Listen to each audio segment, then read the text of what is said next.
Magsitayo po tayo bilang paggalang sa salita ng Diyos. Sa mga may Bible po, makibukas po kayo sa Deuteronomy 7:8. Ito po ang sinasabi. Pinili nila kayo dahil sa pag-ibig niya sa inyo at sa kanyang pangako sa inyong mga ninuno. Ito rin ang dahilan kaya niya kayo iniligtas sa kamay ng mga paraon sa pamamagitan ng kanyang kapangyarihan. Purihin ang pagkabasa ng salita ng Diyos.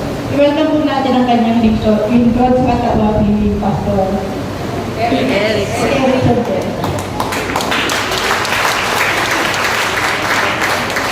Amen. Let us pray.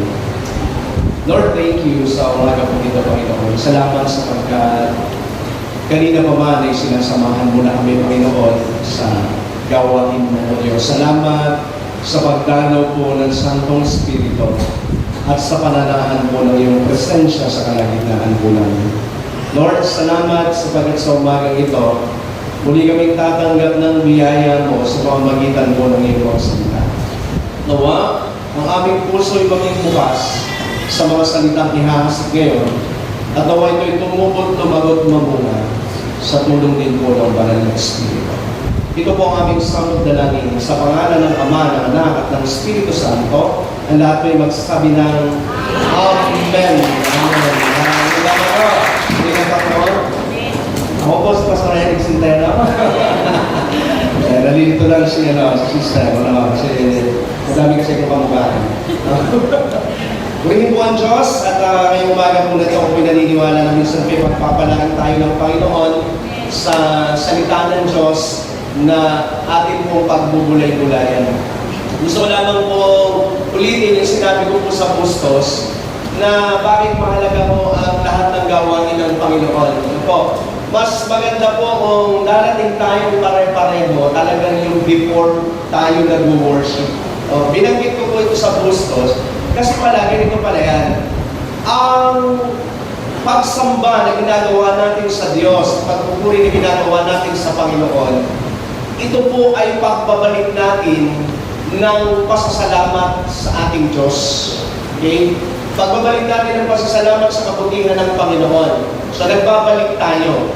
Sa mga opening po at times na ginagawa po natin, pagbabalik din po ito ng pasasalamat sa Panginoon. Yun pong Word of God na pakikinggan natin, tatanggap ulit tayo sa Diyos. Amen. Tatanggap tayo. Hindi tayo magbabalik sa Diyos. Sapagkat ang Word of God, muli tayo pakakainin ng salita ng Diyos. So kung tayo po ay, wala naman itong dumating ng Word of God. Gusto ko lang pong i-encourage sa loob. Kung tayo darating ng Word of God na, ano pa ang ibinalik natin sa Diyos?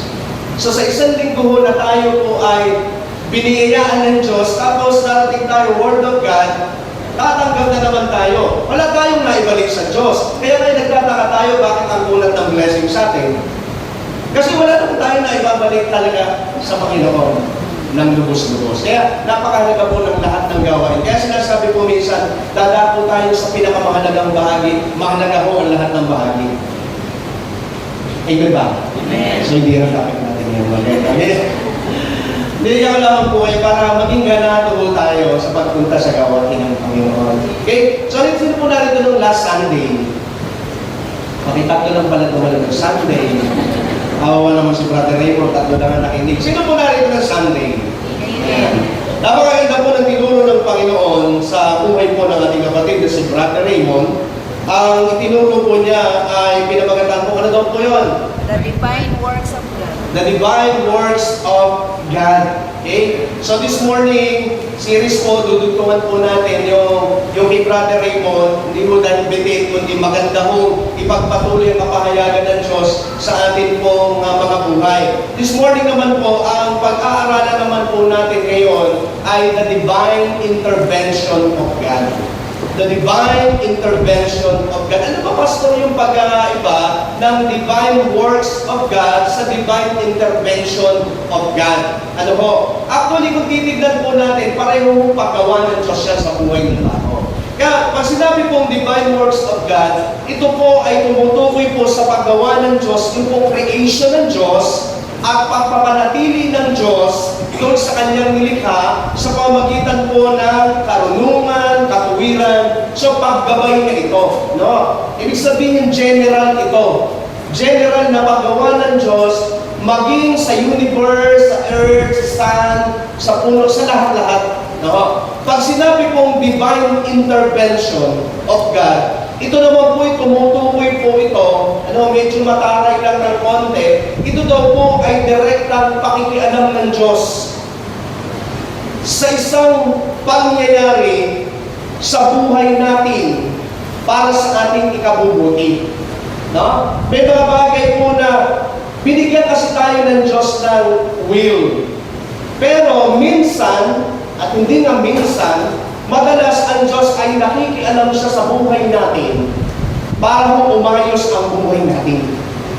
Gusto niyo bang pinakikialaman kayo ng Diyos? Amen. Pag hindi na ho tayo pinakialaman ng Diyos, patakot na ho tayo. So, ang divine intervention, ito po'y tumutukoy sa mga bagay po na ginagawa ng Diyos sa buhay po natin, mga bagay na hindi niya dapat ginagawa, dahil kung minsan meron tinatawag na law of nature, at meron minsan mga bagay na ibinigay na batas ang Panginoon, pero minsan po, ito po ay nalalabag, tanging ang Diyos ang may kapangyarihang labagin. Yung kanya ho, minsan sinabi, doon na ang Diyos ay nagsasalita. Bago kayo mag-react, mamaya makikita natin. Pero minsan may nababago, at minsan may mga bagay po na inaayos o inililiko, itinutuwid ng Diyos sa isang bagay, kasi meron siyang gustong gawing dahilang bagay individually sa buhay po natin. Ngayong umaga po ito ay pag-aaralan natin ang tatlong dahilan bakit ba ipinararanas ng Diyos ang divine intervention sa buhay nating pare-pareho. So, tatlong bagay lamang mo ito. Huwag nang bababa, pagbalik mo, makatapos na ako. No? Tatlong bagay. Bakit ipinararanas ng Diyos ang kanyang divine intervention? Number one, because of His love. Ipinararanas daw po ng Diyos ang kanyang divine intervention kasi dahil sa kanyang pag-ibig. No? At ang Diyos po, dahil sa pag-ibig ng Diyos, especially, ang pag-usapan natin, tao tayo, no? Dahil sa pag-ibig ng Diyos sa tao, sabi dito, may mga bagay po na hindi natural na ginawa ng Diyos na parang natural dahil sa pag-ibig niya sa tao. For example, sabi mo ng John 3:16, letter A, sapagkat gayon na lamang ang pag-ibig ng Diyos sa sangkatauhan. Kaya ibinigay niya ang kanyang kaisa-isang anak. Ay, patuloy ko lang muna po doon. Ang salitang ibinigay ang kanyang kaisa-isa o bugtong na anak ay hindi mo ito isang ordinaryong salita at hindi mo ito isang ordinaryong pangyayari lamang. Minsan kasi napakababaw ng tingin ng isang tao, ang mahal ako ng Diyos. Mahal ako ng Diyos. Ibinigay niya ang kanyang bugtong na anak. Okay, upang ako'y magkaroon ng buhay na walang hanggan. Minsan parang doon lang nakatingin ng tao. Tapos na. Pero, tignan natin, bago pa nga naganap yung pagbibigay ng bugtong na anak ng Diyos, may mga bagay minsan na parang sabi ko nga, payagan niyo na ako sa payak na salita, na minsan parang nilabag niya yung isang naturalesa para lang sa pag-ibig niya sa tao. Ano ito? Una ho, pansamantalang tinalikuran ng Ama ang Panginoong Yesus. Di ba? Pansamantala. Bakit? Kaya ganito nangyari na ang Panginoong Kristo po'y nasa krus ng Kalbaryo. Sabi po dito, Matthew 27:46, na mag-aalas 3 na ng hapon, sumigaw si Jesus. Ano po ang sigaw niya? Eli, Eli, Eli, lama sabachthani. Na ang ibig sabihin, Diyos ko, bakit mo ako pinabayaan? Actually, talagang hindi naman talaga pinabayaan. Kaya nagsabi nga ako ng mga theologians, itong bagay na ito, bakit sinabing pinabayaan? Kasi nga, dahil sa sobrang kasalanan na pinasa ng ating Panginoong Kristo, hindi siya kayang tignan ng Ama. Kasi ang sala ko, at sala mo, ang sala ng mundo, dala ng Panginoong Kristo. At dahil ang mata ng Diyos ay banal, hindi kaya ng isang banal na tignan ng isang marumi. Amen. At sa pansamantala pong iyan, sabi doon, nilabag ng Diyos, isipin niyo po, from the start, sa Genesis, pa lamang po, ang sabi ng Panginoon, ngayon lalangin natin ang tao. Ano yung sabihin ng lalangin natin ang tao? Nag-uusap po ang tatlong persona ng Diyos, sama-sama sila, from the creation, at wala pa man tayo, wala pa man ang lahat ng nilikha. Ang unity ng Trinity, hindi naghihiwalayan. Hindi sila nagkakahiwalay kailanman. Pero dahil sa pag-ibig ng Diyos sa tao, sa kauna-unahang pagkakataon, pansamantala na naghiwalay ang Ama at ang Anak. Nawawan ko. Amen. Dahil sa pag-ibig ng Diyos, napakasakit mangyari sa isang ama na hindi mo tignan ang iyong anak sa kabila ng paghihirap. Sino po dito ang amang, mga ama, taas ang kamay? Umami na kayo, hindi na kayo mukhang binata. Mga ama tayo, di ba? Kaya mo bang tiisin ang iyong anak na namimilipit sa sakit? Duguan, kung halimbawa na aksidente yan, habang namimilipit, habang sumasakit, habang duguan, at humihingi sa iyo at sinasabi, Tay, tulungan mo ko, pero hindi mo tinitignan, kaya niyo ba ang tiisin yan, mga ama? Sumagot kayo. Hindi ako galit. Hindi natin matitiis. Yung nga lang, kapag ang anak mo yung makalingin sa lagnat, di ba, babangon at babangon tayo. Dahil mahal natin ang ating anak, ganyan ang Diyos. Pansamantala na tinalikuran daw ng Ama ang Panginoon sa Kristo. Bakit? Dahil sa kapakanan nila, hindi dahil sa kapakanan natin. Sabi nila, ano naman ngayon? Dahil sa pag-ibig ng Diyos, yan yung mga bagay na divine intervention hindi dapat nangyayari, pero pinangyayari ng Diyos dahil sa pag-ibig ng Diyos atin. Sabihin mo sa katabi mo, ganyan kakamahal ng Diyos. Kaya mag-ayos ko na. Ano ba? Pangalawa, pansamantalang iniwan ng Diyos ang maringal ng trono. No? Pansamantala na iniwan ng Diyos ni Jesus Christ, sabi po ng Hebrews chapter 1 verse 8, ngunit tungkol sa anak ay sinabi niya, ang iyong trono, O Diyos, ay magpakailanman. Ikaw ay maghaharing may katarungan. Simula pa lamang po, wala pa tayong lahat, wala pa ang tao. Ang Diyos ay sinasamba sa kanyang trono at ang kanyang kalalagayan ay napakasarap, napakaganda, napakaringan. Hindi mo pag-iinteresan yan ni Lucifer na abutin ang pantayan ng Diyos kung hindi nakita ni Lucifer na napakasarap ng kalalagayan ng ating Panginoon. Everyday, nag-worship ang lahat ng angel, nagbabow down, lahat yan. Everyday yan, kaya sabi ni Lucifer, parang ang sarap maging Diyos.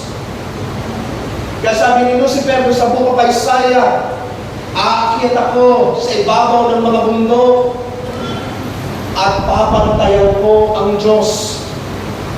No? Puro ako yun, puro ako. Pag binasa niyo po yan, hindi na kayo ng topic natin eh. The five I.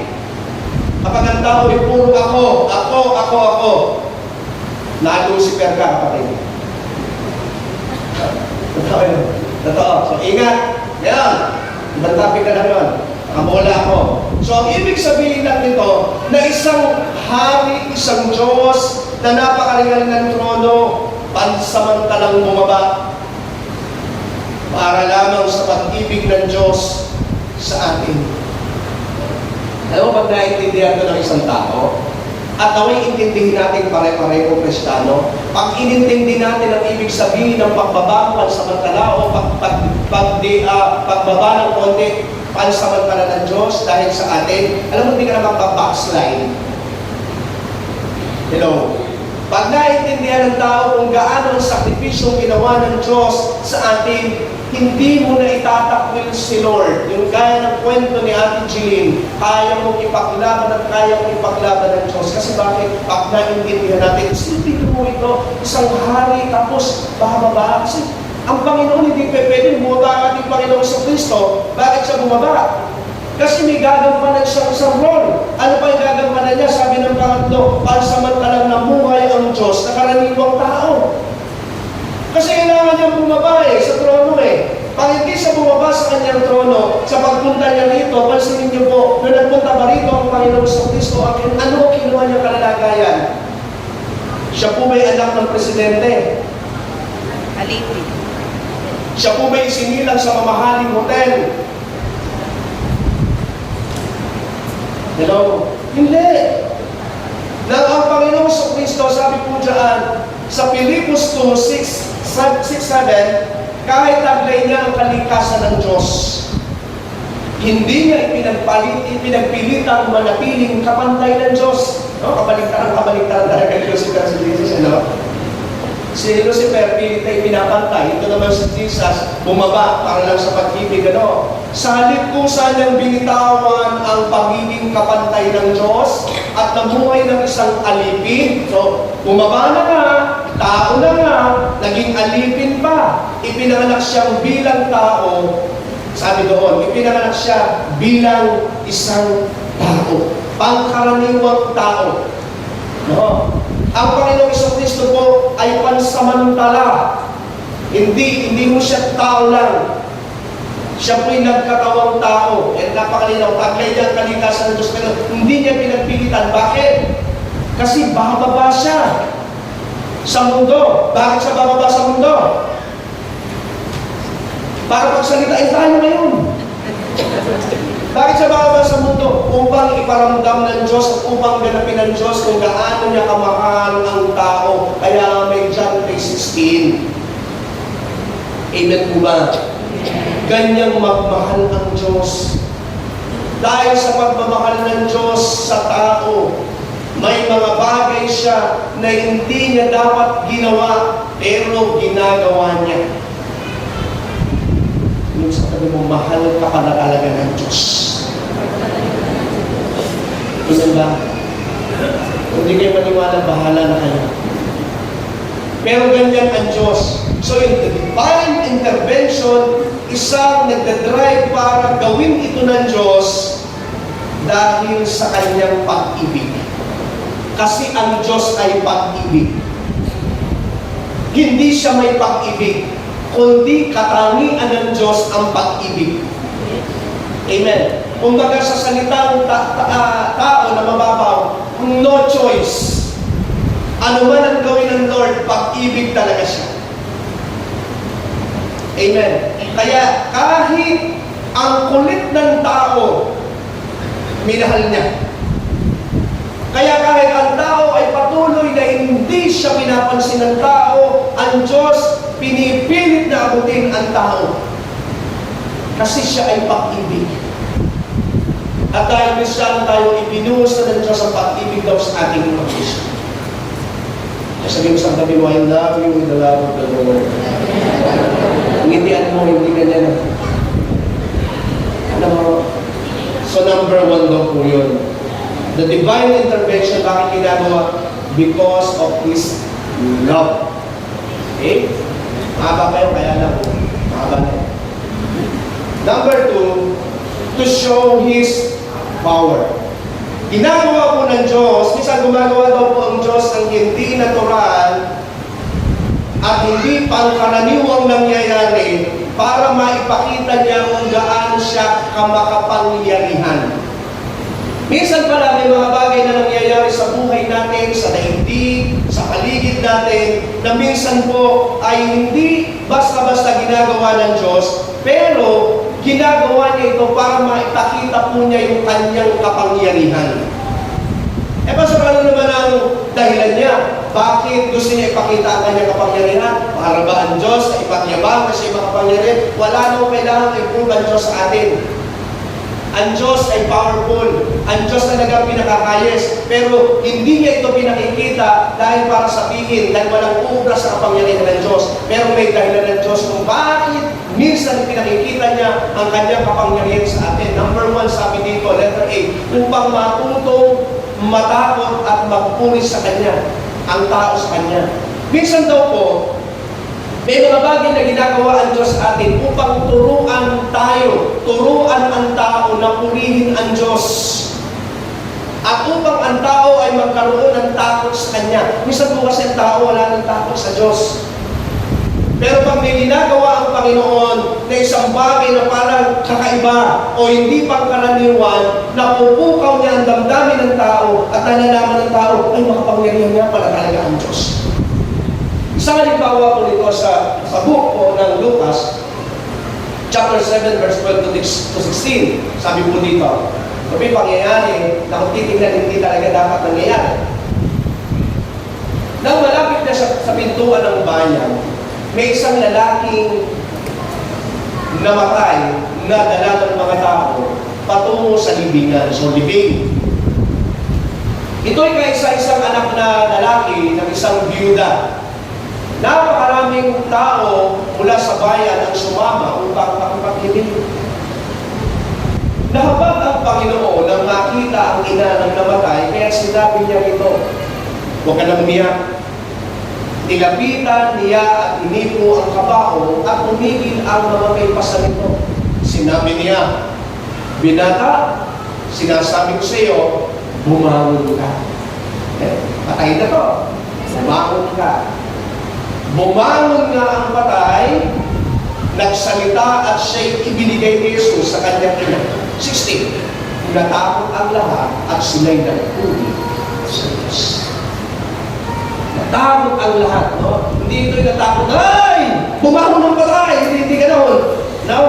Hindi ganoon. Yung takot nila, takot na yung pitagan. Reverential fear. No? Kasi dalawang uri ng pagkatakot. Sa mga magulang, merong mga anak na takot sa magulang kasi sinikmuraan mo yung anak mo. Dinibdiban mo yung anak mo. Takot lang sa iya. Kasi takot sa kabaho mo. Pero merong takot, reverential fear, na takot na may paggalang sa magulang. Yung reverential fear, ito po yung takot ng mga tao. Nagkaroon sila ng takot sa Panginoon at nagpuri sila sa Diyos. Minsan may mga ganyan sa buhay natin na may nangyayari na parang, bakit nangyayari? Kasi kung tutuusin po, mga kapatid, iilan lang na account sa Bible ang bumuhay ang Panginoon ng patay. Pero kapag gumawa ang Diyos ng isang bagay na hindi pangkaraniwan at salungat sa naturalesa, kapatid, may gustong mangyari ang Diyos doon. Amen ba? So may nangyayari ba? Pababalagan sa buhay ninyo? May bumabangon ba pusang patay sa inyo? Ano yung nangyayari? Tingnan natin. Kasi bakit? Baka naman, mayroon ng bagay na itinutulong ang Diyos sa buhay natin. Amen? Yung pangkaraniwang nabubuhay ganyan-ganyan, pero bakit isang araw, parang may naiba? Minsan kasi yung routine ng buhay natin, gano'n na lang eh. Pero bakit parang may nabago? Kapatid, maging aware tayo dyan. Baka mamaya, meron na palang gustong ipakita ang Diyos sa atin. Amen po ba? Number 2, upang mas marami pang tao ang manampalataya sa Kanya. Yung palang divine intervention ng Diyos o yung paggawa ng Diyos minsan sa mga bagay na hindi pangkaraniwan. Ito pala yung niloloob din ng Panginoon para ang mga tao'y sumampalataya din sa Diyos. Isang account pa po ng Panginoon sa Bible. Sa John chapter 11, patay rin ito. Kasi alam niyo bakit patay ang ginagamit ng Panginoon sa Diyos. Kasi no, at the time, kung mga panahon na meron din mga tinatawag ng mga kaibigan dito, nagpapagaling din. No? So, ang gusto piliin ng Diyos ay bumuhay ng patay. At pagsalitain ng mga taong hindi nagre-respond sa pastor, yun. Gusto ng Panginoon. Minsan may mga nangyayari. Sabi dito, pagkasabi nito ay sumigaw siya, Lazaro! Namatay siya. Pareho kang mamatay. Lazaro! Sabi niya, lumabas ka. Lumabas ka si Lazaro na napapalot ng telang panlibing. So nakaanlaw siya. Ano tawag doon? Nakadati na. Mami. Nakamami. Mami. dinamify. Ayan. Sabi niya, nababalot ng telang panlibing ang mga kamay, may nakabalot ding tela sa mukha, iniutos ni Jesus sa kanila, kalagan ninyo siya at nang makalakad.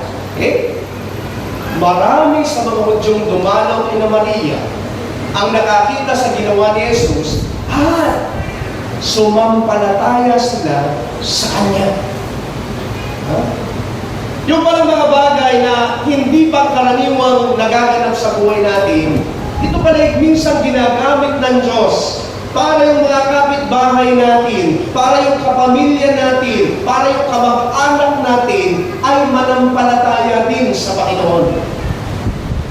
Kaya kung may mga bagay po sa buhay natin na minsan parang hindi natin naiintindihan, bakit parang kakaiba? Ito pala minsan ay gagamitin ng Diyos para manampalataya sila. Kasi kung makikita ng mga kapitbahay, nakakilala natin, kumari natin, kumpadre natin, na tayo ay kumakain ng agahan, tanghalian, hapunan, nangyayari din sa kanila yun. Tama? Kung sina'y sumasahod sa trabaho, kung nakapagtatapos sa kanilang mga anak, nangyayari din sa kanila yun. Walang kakaiba. Nasabihin ng mga tao, yung anak ko nga, hindi nga ako sumasamba, mas matalino nga sa anak ko. Mama, ganyan Isang ganun So parang, taas mo ba? Hindi ganun.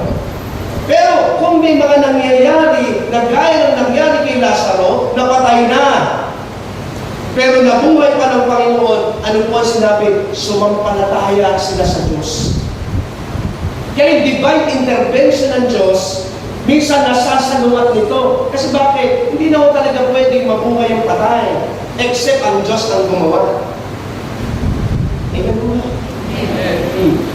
Pero dahil mo sa dakilang layunin ng Panginoon, yung divine intervention ay gagawin ng Diyos sa buhay natin. Kaya ko kayo magtaka, minsan baka may mangyari sa buhay ko natin. Lord, bakit ganito? Bakit ganyan? Kapatid, may gusto lang gawin ng Diyos sa atin. No? Gusto ka lang gawin ng Diyos na isang halimbawa para magdala ng maraming tao papunta sa Panginoon. Kami hindi lahat po ng mga bagay na pangit na nangyayari sa buhay natin. Pangit talaga yan. Minsan pangit lang. Tignan. Pero maganda ang kahilang na. Ganda? Maganda. Kasi bakit? Lagi sinasabi ko lang ng mga nangangaral, sapagkat hindi natin batid ang plano ng Diyos. Ang Diyos lang ang nakababatid. So yun po, dahilan, divine intervention. Letter C, upang mas makilala pa siya ng malalim ng mga tao. Minsan daw po yung divine intervention ng Diyos ay nangyayari para ang tao po ay mas makilala pa nila o tayo natin ang Diyos. Okay? Ibalikan mo natin si Tomas. Ilan niyo po ba si Tomas? Amen. Masarap yun sa lechon. Kailan si Tomas? Si Tomas na isang tinatawag na, ano po? Mapag-alinlangan. Okay. So balikan natin si Tomas. Sabi mo ng John chapter 20, verse 26 to 28, makalipas ang isang linggo, si Jesus Christ po ay namatay at muli nang nabuhay. Muling nagkakatipon sa loob ng bahay ang mga alagad na kasama nila si Tomas. Okay? Tipon muli. Nakasara ang pinto, ngunit pumasok si Jesus at tumayo sa kalagitnaan nila. Sinabi niya, sumainyo ang kapayapaan niya. At sinabi niya kay Tomas, ilagay mo yung daliri dito at tignan mo ang aking mga kamay. Ilagay mo yung kamay sa aking tagiliran. Huwag ka nang mag-alinlangan pa. Sa halip ay maniwala ka. Sumagot si Tomas. Ano mo sabi ni Tomas? Panginoon ko. Panginoon ko at Diyos ko. May pagkakaiba po ba yun? May pagkakaiba ba yung Panginoon ko at Diyos ko? May pagkakaiba. Sapagkat si Tomas, nakilala niya ng lubos ang Panginoon, hindi lang Diyos, kundi bilang Panginoon.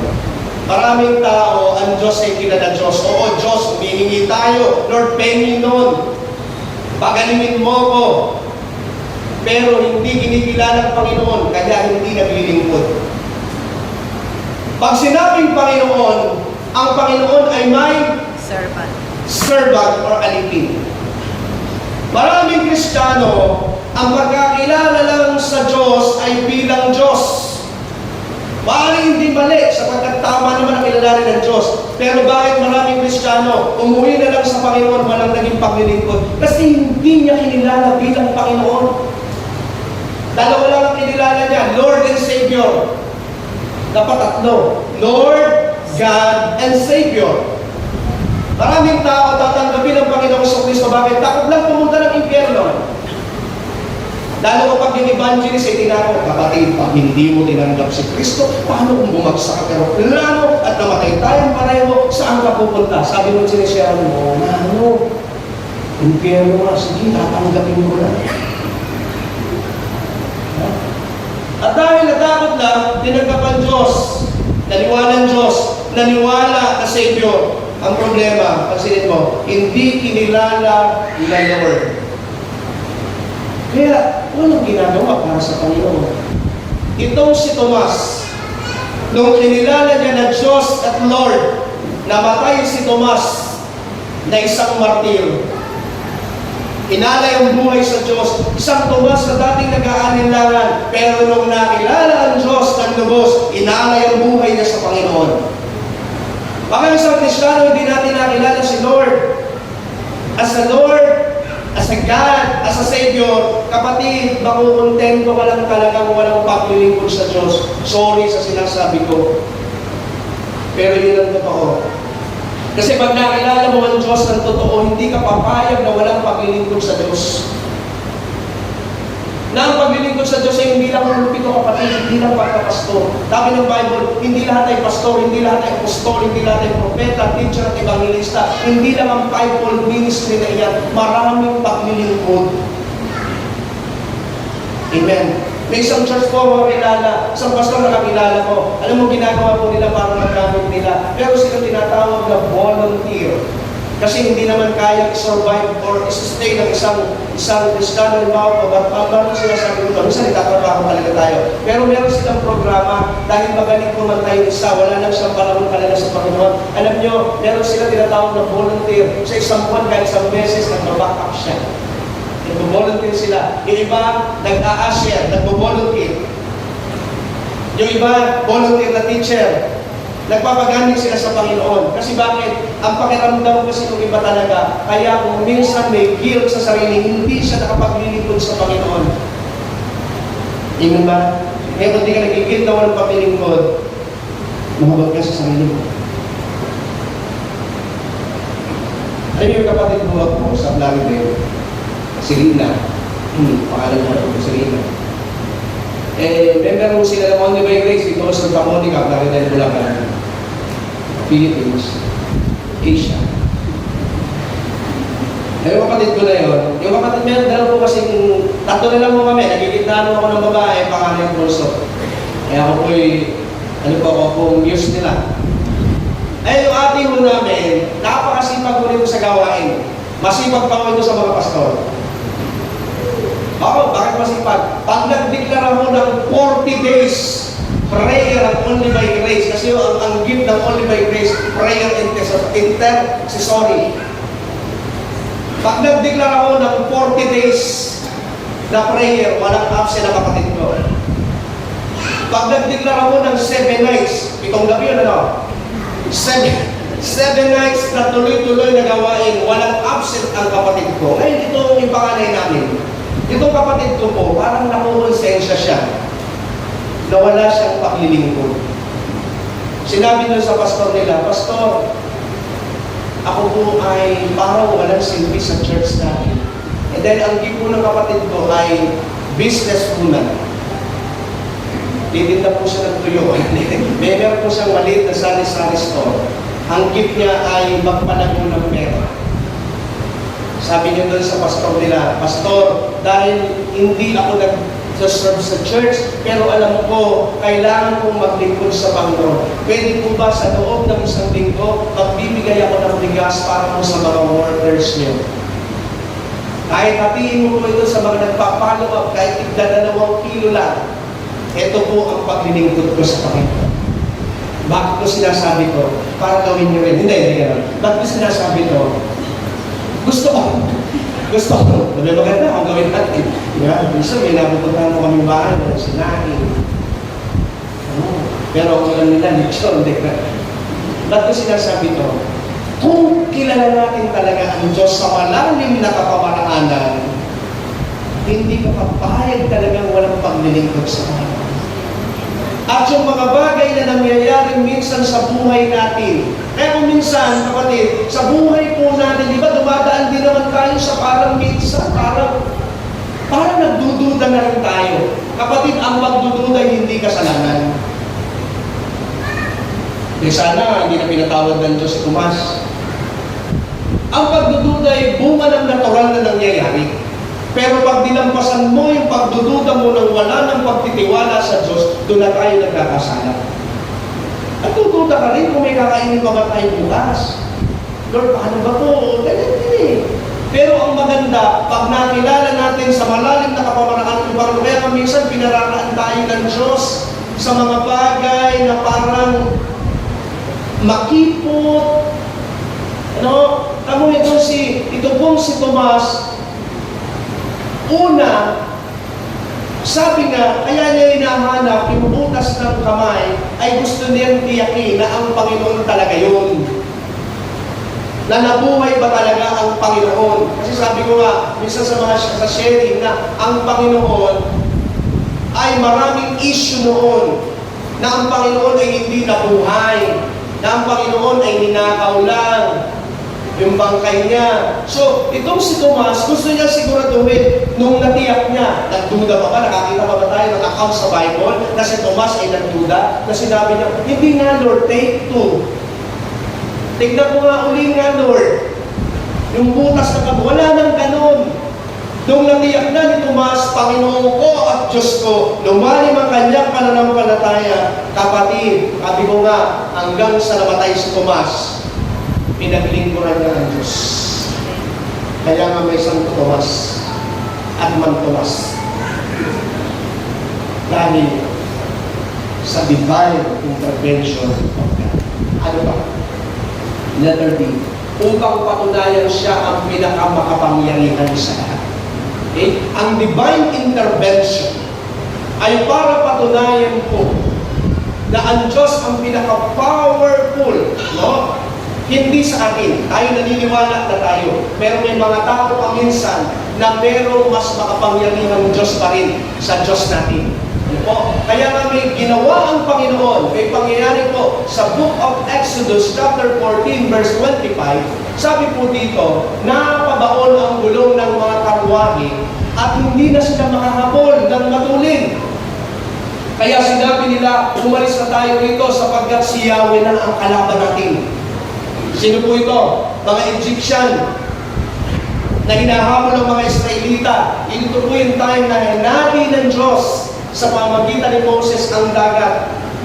At pinaraan ng Panginoon, sabi po dun sa kwento, nang dumaan ang halos milyon na Israelita, tuyong-tuyo. Tuyong-tuyo ang dinaanan nila. Pero nung humabol na ho, at andyan na ang mga Egyptian, bumauna ang kanilang mga gulong dahil putik na. Pero sa pangyayari na yan, ano ho ang natuklasan? Sabi nila, andaw, umalis na tayo dito sapagkat si Yahweh na ang kalaban natin. Kasi sa Egyptian po, 1,000 ang Diyos na kinikilala. Kaya nga po daw doon sa 10 na salot, ito palang 10 na salot na ito pala yung mga Diyos din. Mga Diyos-Diyosan. Kaya nung pilit na iniharap nila Moses, tinatapatan nila yung 10 Diyos-Diyosan din. Hanggang sa dumating na nga yung punto na pinatay na ang lahat ng panganay, wala na silang nagawa. At pinayagan na ang Ehipto ng Israelita. At dumating nga po sa punto na yan. Ano yung gusto mong sabihin dito? Minsan po mga kapatid, may mga Diyos-Diyosan pa rin tayo sa ating buhay. Not literally. No, hindi natin pag-uusapan. Actually, sa totohanan lang po, maraming binubulag si Satanas na wala na tayong Diyos-Diyosan sa buhay natin, pero meron pa rin tayong Diyos-Diyosan na iba sa buhay natin.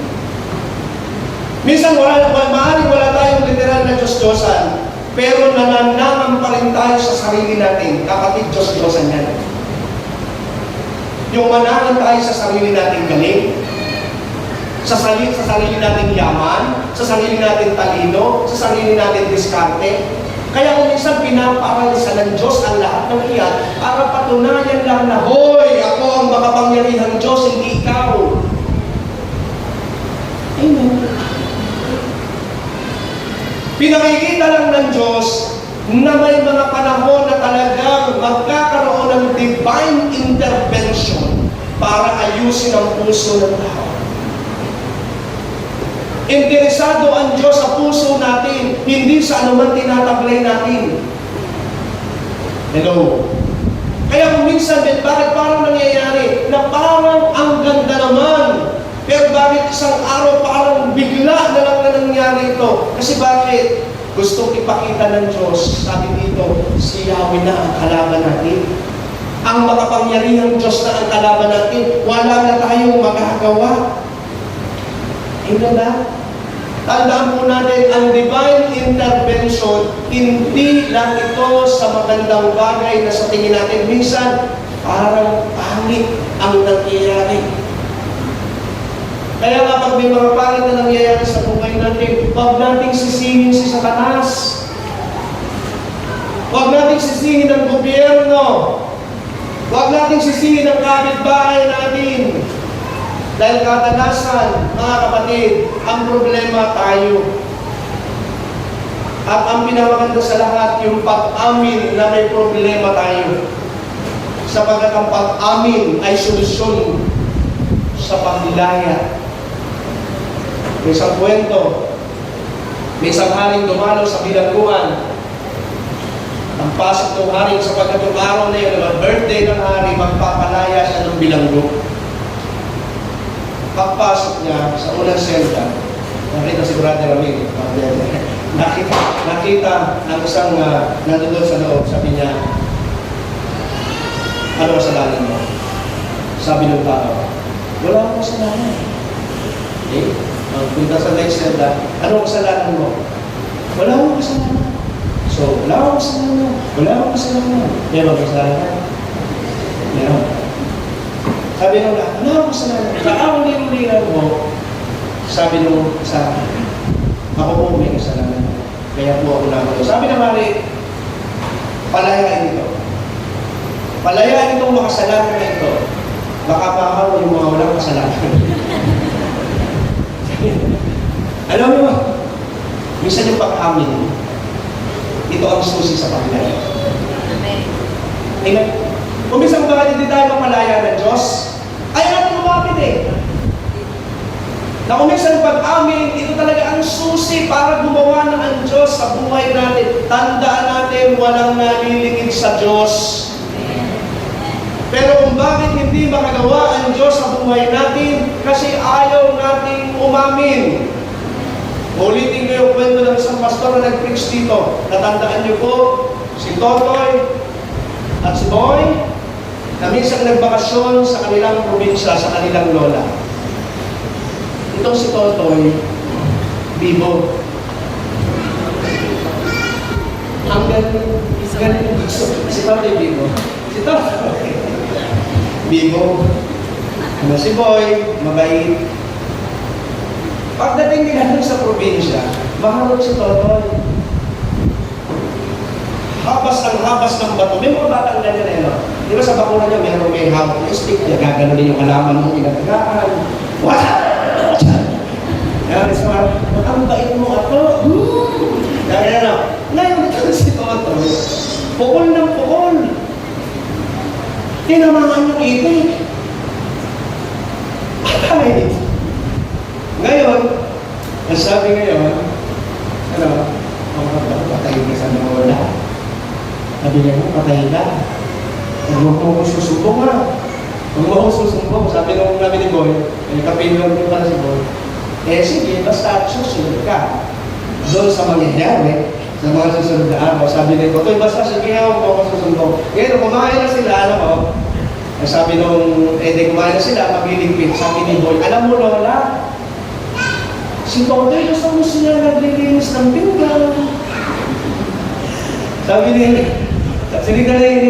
Totoy, sabi ni Boy, ang bitin. At sabi niya, sabi nito si Totoy, ay oo, Lola, magaling pala ako magugas ng pinggan. Okay na, no? Tinamagahan, nag-aagano sila. Sabi na naman nung Lola niya, sabi nung nagkakain daw sila, habang kumakain sila, ang sabi nitong si Boy, alam mo Lola, iyan si Totoy, magaling kang magdilig ng alaman. Tinignan naman ito, sabi ni Boy, ang ngiti. Sa loob ng isang linggo, pagod na ito, itong si Totoy. At dahil hindi niya naman kagana ng ginagawa ni Boy, sa araw, lumapit siya sa kanyang Lola. Lola, pagod na ako. Pagod na ako, Lola. Aaminin ko na. Sabi niya, yung pong itik ninyo, hindi po talaga siya basta namatay. Tinamahan ko po siya ng bato. Sabi ng Lola, alam ko, Lola? Oo, di ba binato ko? Bakit Lola? Hindi mo ba sinabi, sapagkat hinihintay ko na ikaw ang umamin. Hinihintay ko na ikaw ay umamin na napatay mo, at hindi naman kita papatayin. Hindi naman kita papaluin. Bakit? Mas mahal ko yung ikaw kaysa doon sa itik. Alam niyo mga kapatid, minsan natakot lang naman tayo umamin sa Diyos kasi kala natin papatayin tayo ng Diyos. Hindi. Sa dami natin kakulitang ginawa, dapat kung palang pinatay na tayo ng Diyos. Nung hindi pa tayo mga born again, hindi tayo pinatay ng Diyos, kaya ba naman nag-hallelujah na tayo Kaya ba naman nag-o-offering ka na? Ng 20 pesos na lako, hindi. Yung tayo kahit naman gumagawa na sa Panginoon. Ngayon pa ba tayo papatayin ng Diyos? Ang pinawahalaga lang, amin. Amen. Pag-amin lang, hindi natin tayo, pag-amin lang, nasuko na ako, pag-amin lang na Lord, talagang makasalanan ako, at ang Diyos magpapakita sa atin ng mga bagay. Meron pa, pangatlo to fulfill His promises. Minsan gumagawa ang Diyos sa ating buhay ng hindi mga pangkaraniwan bilang daw pong pagtupad niya sa kanyang mga pangako. Ano po? Yun daw pong divine intervention, yung mga bagay na hindi karapat-dapat na nangyayari, ay nangyayari kasi dahil sa pangako ng Diyos. Parang ganito yan. Minsan, naranasan niyo ba ito? Minsan may mga dumarating na pagpapala sa ating buhay kahit hindi natin hinihingi. Amen ba? Amen. Nakatanggap ba kayo ng blessings na hindi mo naman humingi? Amen. Yung asawa mo, hindi mo hiningi yan. Dumating, kaya nga masama loob mo nung dumating. Diba? May mga pangako, may pangako, may dumarating na mga pagpapala sa buhay natin kahit hindi natin hinihingi. Bakit dumadating? Kasi pangako ng Diyos. Minsan may mga pagpapalang dumadating sa ating buhay kahit hindi tayo karapat-dapat. Naranasan niyo ba yan? Hindi sa lahat ng panahon karapat-dapat tayo. Dumaan din tayo sa makakulitan, sa mga kapasawayan. Pero bakit patuloy pa rin tayo na nakakatanggap ng mga pagpapala? Kasi dahil naipangako na ng Diyos. Minsan, may mga bagay na nangyayari sa buhay natin, mga pagpapalang dumarating, kahit hindi tayo nakakasunod sa Diyos. Naranasan niyo ba yan?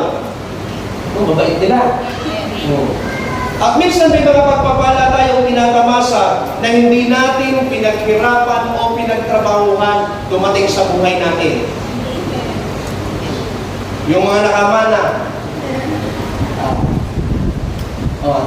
sino po dito yung may namana? Yung kahit kaldero na lang. Kahit yung ambag na lang ng bahay ng tatay mo, may namana. Sino may namana? O namana. Nakamana ng utang o nakamana. Basta may namana.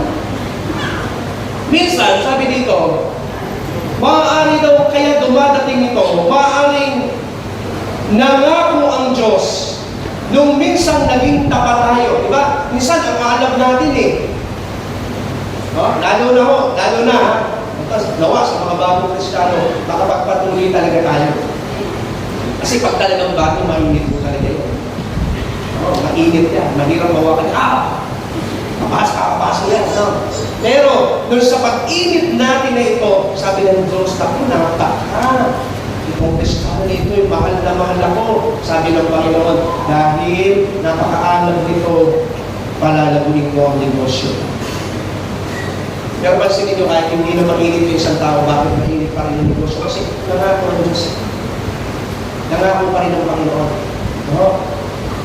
Maaaring may mga pangako ang Diyos na natuwa siya sa ating paglilingkod.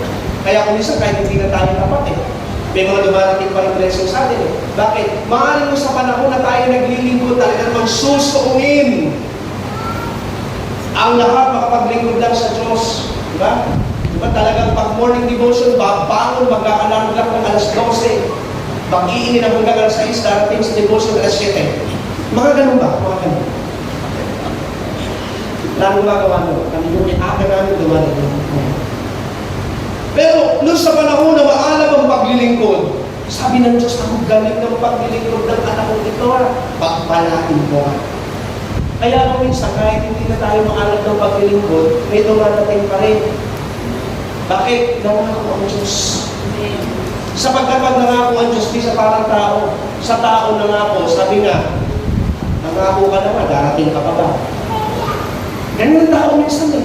Alabisan na yun. May nangako na akong darating ako eh. Muna akong asahang darating. Ganun ang tao eh. Nangako na akong bibigyan kita, aasak pa ba tutuparin ko? Tao yun. Pero sa Diyos, kaya naman ang Diyos eh. Diyos eh. Na kahit minsan, kahit hindi na tayo tapat, nananatiling tapat pa rin eh. Amen ba? At minsan bakit may mga pangako ng Diyos at may mga pagpapala tayo? Maaaring na ipangako ng Diyos ito sa ating mga magulang. Maaaring talagang hindi tayo naging tapat. Maaaring talagang pasaway na tayong anak. Maaaring talagang hindi natin nasusunod ang kalooban ng Diyos. Pero ang magulang natin ay sobrang tapat sa Diyos. Nangako ang Diyos sa ating mga magulang. Kaya kumakain tayo. So, may Bible verse ka ba? Sabi ng Deuteronomy chapter 8, verse 18. Subalit alalahanin ninyo si Yahweh na inyong Diyos ang nagbigay sa inyo ng lakas upang yumaman kayo. Sige, kaya tayo may lakas. Kaya tayo bumabangon, kaya tayo matalino. Nakakatawa, sabi nga ni Sister Yo, pansinin niyo po ang glories na napakapayak, hindi tayo gano'ng kilala sa Amerika. Diba? Hindi tayo gano'ng kilala, pero may mga engineer tayo. Tama? May mga nurse, may mga teacher, may mga chemist. Chemist umaasa. Ano ganyan? Marami ganyan. Mga chemist.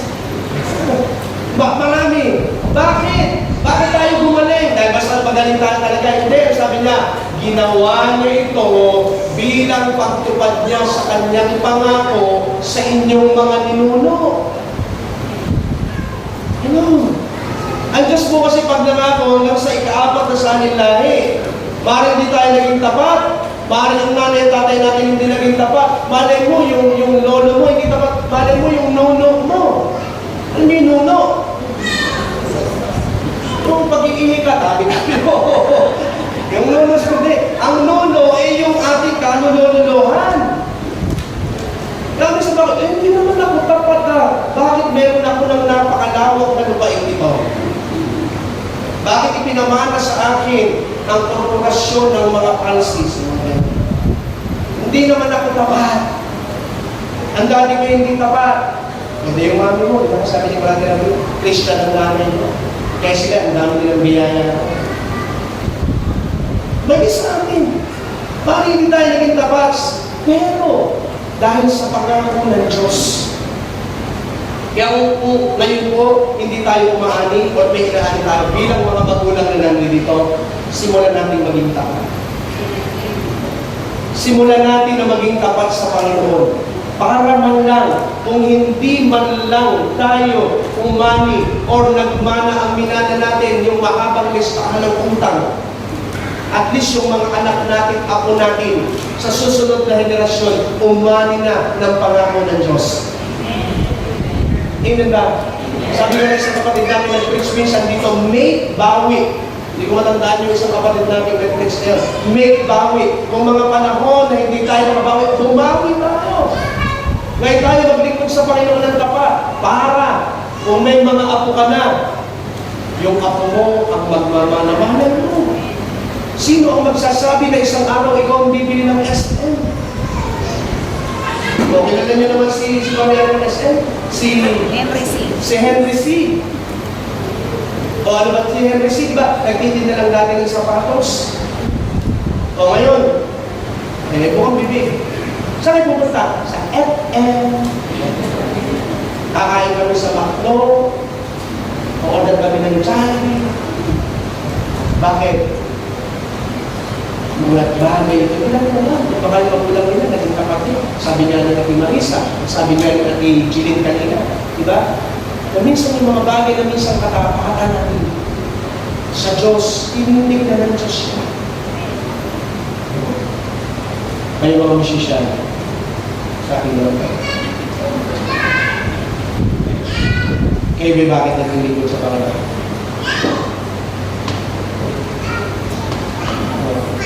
At ang inyong paglilingkod sa Panginoon ay may nakakatawa na kayo. Hindi makasagot niya.